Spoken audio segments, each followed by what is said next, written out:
यहाँ पर विद्वानों के विचार, ये यहाँ से कई बार ये स्टेटमेंट आपके पूछे जाते हैं तो काफी इंपॉर्टेंट है। जैसे केटी शाह जो है, इन्होंने कहा कि देखिए डीपीएसपी जो है एक ऐसा चेक है जिसका अभी तो हमें पता नहीं है, लेकिन उसका भुगतान जो है बैंक संसाधनों की अनुमति पर ही संभव होगा। मतलब अभी के लिए तो देखो पैसा नहीं है, लेकिन जब पैसा होगा तो हमें उस चेक से जो है फायदा मिल जाएगा, ऐसा केटी शाह ने कहा था।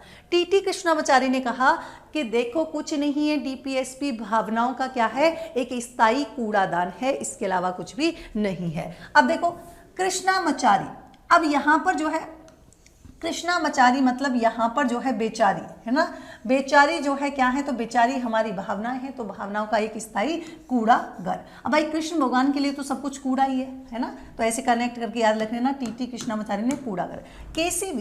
केसी बियर ने कहा कि देखो भैया यहाँ पर ये जो डीपीएसपी जो है वो क्या है, लक्ष्य और आकांक्षाओं का घोषणा पत्र है।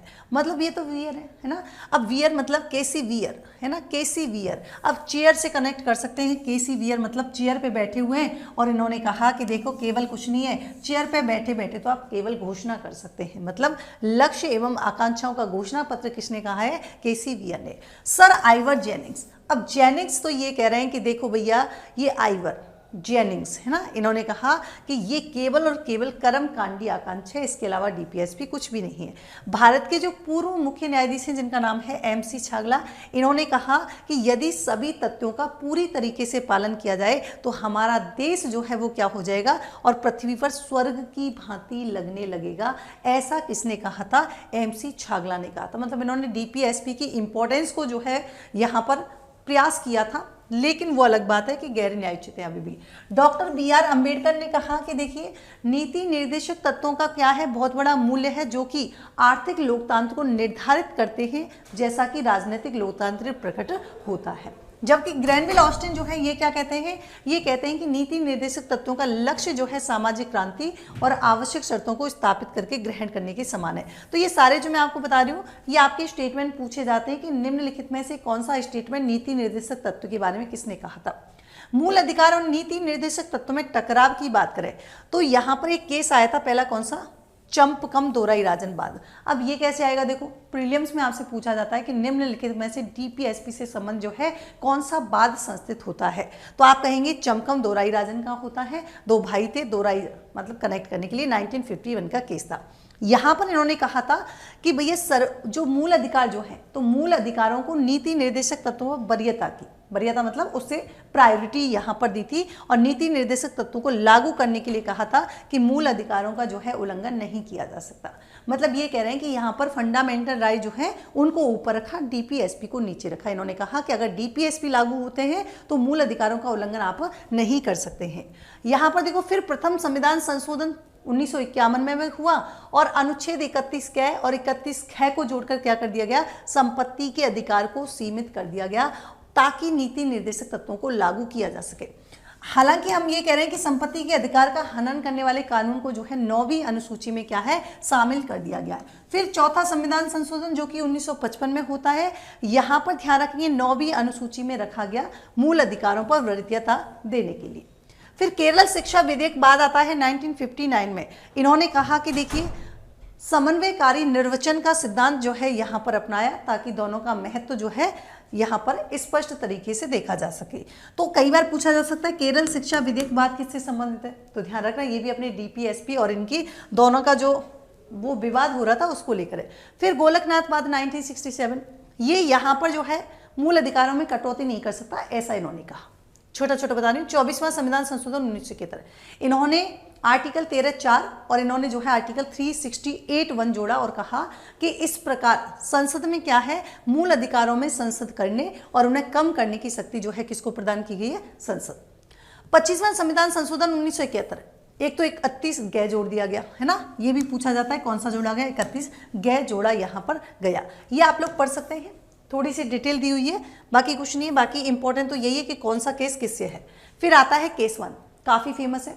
ये कह रहे हैं कि देखिए केशवानंद भारती जब आया तो यहाँ पर सुप्रीम कोर्ट ने क्या किया, 24वां और 25वां संविधान संशोधन को जो है यहाँ पर मान्यता दे दी और कहा कि संसद संविधान के किसी भी भाग में संशोधन कर सकती है, अर्थात संसद जो है वो मूल अधिकारों में कटौती कर सकती है, ये इन्होंने कहा। और उच्चतम न्यायालय में संविधान के बुनियादी ढांचे की अवधारणा थी। इन्होंने कहा कि देखिए संविधान संशोधन किया जा सकता है, पर उससे क्या नहीं होना चाहिए, जो उसका बेसिक स्ट्रक्चर है, जो उसका मूल ढांचा है, वो प्रभावित नहीं होना चाहिए। तो ये इस प्रकार जो है ध्यान रखेंगे। आर्टिकल 14 19 और 31 के मूल अधिकारों पर क्या दे दी, यहाँ पर वरीयता दे दी। फिर देखो, फिर आता है अपना मिनर्वा मिल्स बाद 1980। ये अभी आरएस में भी पूछा गया था सीक्वेंस कि कौन सा केस कब और किससे रिलेटेड था, तो इसलिए आपके इंपॉर्टेंट है, एक बार आप पढ़ लेना। मैंने आपको जो है पीडीएफ आरएस उत्तर टेलीग्राम पे मिल जाएगी।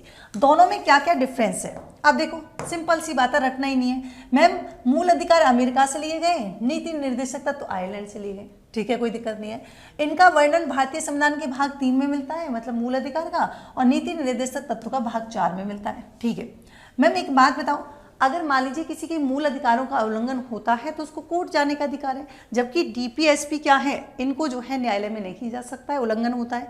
अर्थात ये कह रहे हैं कि मैम डीपीएसपी जो होते हैं वो वाद योग्य नहीं होते हैं, जबकि फंडामेंटल राइट जो होते हैं वो वाद योग्य होते हैं।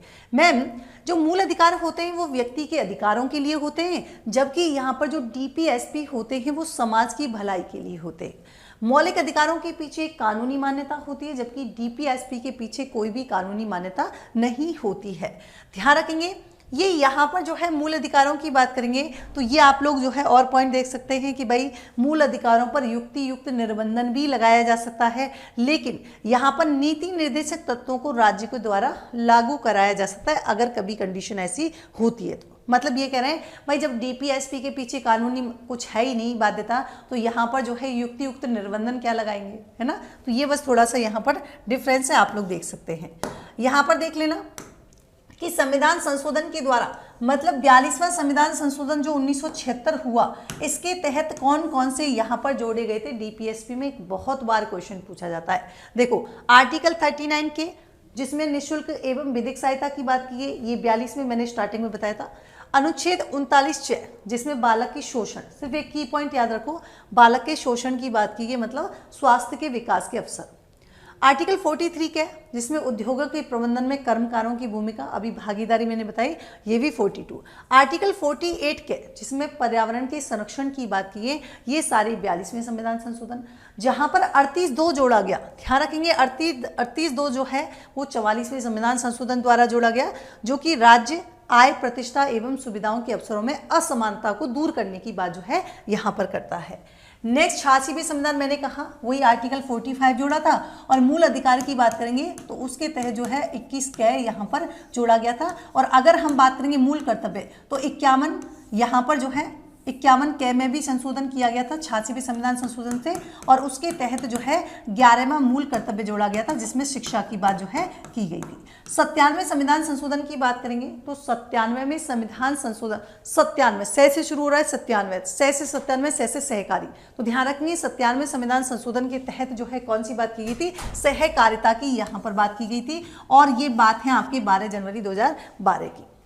यहाँ पर आप लोग देख सकते हैं कि RSIPM का मतलब है integrated prelims mains test series होने वाली है, जिसमें 43 जो है यहाँ पर टेस्ट रहने वाले हैं, और यहाँ पर चल रहा है हमारे होली उपहार स्वरूप जो है आपको 9 से 22 मार्च तक आप अगर एनरोल करते हैं, यहाँ पर इसका जो है लाभ आप उठा सकते हैं ऑफर प्राइस में, जो कि 4000 रहने वाली है। फिर यहाँ पर नेक्स्ट देखिए कि उत्कर्ष ऐप में जितनी भी आरएस की जितनी भी ऑनलाइन कोर्सेज हैं उस पर आप अप टू 90% डिस्काउंट मिलने वाला है। यही नहीं, आपको दिया जाएगा 100% अप टू कैशबैक पाने का मौका। अगर आप पेड स्टूडेंट हैं तो आपको मिलने वाला है 10% का एक्स्ट्रा डिस्काउंट। इसके लिए आपको क्या करना है, यहाँ पर जो है आप इसका लाभ उठा सकते हैं, और आपको जो है एक होली कूपन कोड अप्लाई करना पड़ेगा अगर आप पेड स्टूडेंट्स हैं, ठीक है। 9 से 22 मार्च रहने वाला है। नेक्स्ट देखिए, जितने भी उत्कर्ष बुकशाला यहाँ पर जितनी भी पुस्तकें हैं वही अप टू 90% डिस्काउंट हर पुस्तक पर आपको मिलेगा। तो ये था आज का इंपॉर्टेंट टॉपिक। ऐसे ही यूजफुल वीडियो के साथ फिर से मिलेंगे, तब तक के लिए thank you so much, and सभी को wish you very happy Holi. आप लोग मस्त रहें, स्वस्थ रहें। जय हिंद, जय भारत, टेक केयर।